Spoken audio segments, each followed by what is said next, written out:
The cafe was quiet in the way only early mornings can be, when the city outside was still rubbing sleep from its eyes and the air smelled of fresh coffee and wet pavement. The waitress, a young woman named Sarah, moved between tables with practiced calm, wiping counters and refilling cups, her thoughts divided between the slow rhythm of work and the worries she carried silently. Rent was due soon, her mother's medicine was running low, and every tip mattered more than she let on. That was when she noticed the old man sitting alone by the window. His coat was worn, his shoes scuffed, and his hands trembled slightly as he lifted the cup. He stared into the coffee as if it held memories instead of warmth. Sarah felt something tug at her heart, not pity, but recognition of a loneliness she understood too well.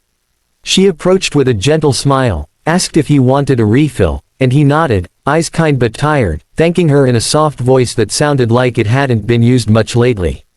As she poured the coffee, Sarah noticed he kept glancing at the menu, then away, as if calculating whether he could afford even the simplest item. He finally ordered just the coffee, apologizing unnecessarily for taking up space. Those words lingered with her long after she walked away. She remembered her own father, gone now, who used to sit quietly in cafes pretending he was waiting for someone. The old man pulled a few coins from his pocket, lining them up carefully on the table, counting and recounting them with visible anxiety. When Sarah returned with the bill, she saw his shoulders sag slightly, and something inside her made a decision before her mind could argue against it. She thought of how many small kindnesses the world lacked, and how rarely people noticed those who had nothing left to offer but stories. She slipped the receipt into her apron, smiled again, and told him softly that the coffee was on the house today. The old man looked up, confused at first, then embarrassed, insisting she didn't have to do that. His pride flickered like a candle in the wind.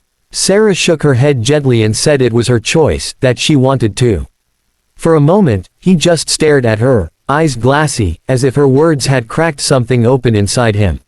He thanked her again, this time with a depth that made her throat tighten.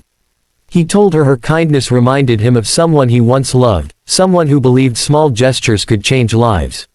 Sarah listened politely, not realizing that the man before her had once commanded boardrooms, signed billion-dollar deals, and shaped entire industries. To her, he was simply an old soul in need of warmth. When her shift grew busier, she left him with his thoughts, unaware that her simple act had stirred memories of a life long hidden beneath humble clothes. As the cave filled with people, the old man remained still, watching Sarah move from table to table, laughing softly with customers, apologizing when orders were late, carrying the weight of the world with quiet grace. He thought about how long it had been since someone had treated him without knowing his name, his status, or his wealth. He had dressed this way on purpose, seeking anonymity, trying to understand how the world treated those it considered invisible. What he found was often indifference, sometimes cruelty, but today, unexpectedly, kindness. He remembered the empire he had built, the billions in accounts he barely looked at anymore, and the emptiness that came with success when compassion was missing. Sarah's gesture felt more valuable than any transaction he had made in decades. He folded his trembling hands, realizing that this small cafe had given him something he hadn't been searching for, yet desperately needed. When it was time to leave, the old man approached the counter slowly. Sarah braced herself, thinking he might insist again on paying. Instead, he smiled warmly and told her to never lose her kindness, no matter how hard life became. His words sounded less like advice and more like a blessing. He left a folded bill on the counter, far more than the price of a coffee, but Sarah was too busy with another customer to notice until he was gone. When she unfolded it later, her hands shook. It was enough to cover groceries for weeks. She rushed to the window, but he had already disappeared into the crowd. She wondered who he was, briefly, then tucked the thought away, choosing instead to be grateful. She didn't know that this moment would soon echo far beyond the walls of the cafe.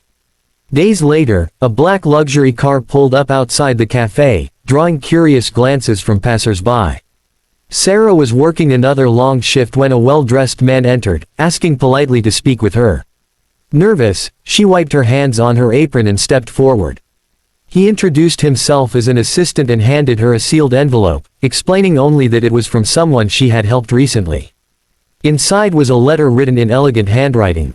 The old man thanked her again, revealing that he was, in fact, a billionaire who had been searching, not for profit but for proof that kindness still existed without conditions. Her small act, he wrote, had reminded him of why he once dreamed of building something meaningful. Enclosed was an invitation to meet him, along with a check that made her dizzy. Sarah sat down, overwhelmed, tears blurring the words. She hadn't helped him for a reward, she had done it because it felt right. The idea that such a simple choice could ripple outward felt unreal. When she finally agreed to meet him, she found a different man than the one from the café, still gentle, but now open, no longer hiding behind worn clothes. He told her about his life, his regrets, and his desire to use his wealth to lift people who had never been lifted before. He offered her opportunities, education, financial security, a future she had never imagined. But more importantly, he offered respect. Sarah listened, stunned, realizing that the world sometimes tested people with poverty not to break them, but to reveal who they truly were. News of the story spread quietly at first, then everywhere. People talked not about the billionaire, but about the waitress. About how kindness doesn't check bank balances before it acts. Sarah remained humble, continuing to work at the cafe for a while longer, treating every customer the same. She used the gift wisely, helping her mother, paying debts, enrolling in classes she once thought impossible. The billionaire funded programs for struggling workers, inspired by her example, often saying that a single cup of coffee had changed the direction of his life more than any deal ever had. Their paths crossed often, not as benefactor and recipient, but as two people connected by a moment of humanity. Late one evening, long after the cafe had closed, Sarah stood by the same window where she had first seen the old man. The city lights reflected back at her, and she smiled softly, thinking about how close she had come to ignoring him that day.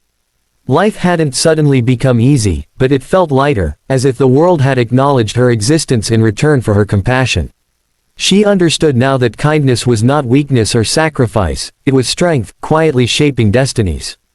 Somewhere across the city, the billionaire sat in his penthouse, sipping coffee alone, smiling at the memory of a waitress who hadn't known who he was, and hadn't cared. 10. The story ended not with fame or fortune, but with a lesson whispered rather than shouted. You never truly know who is sitting across from you, or what they carry inside. A small kindness, given freely, can cross invisible boundaries of wealth, age, and status, returning in ways no one can predict.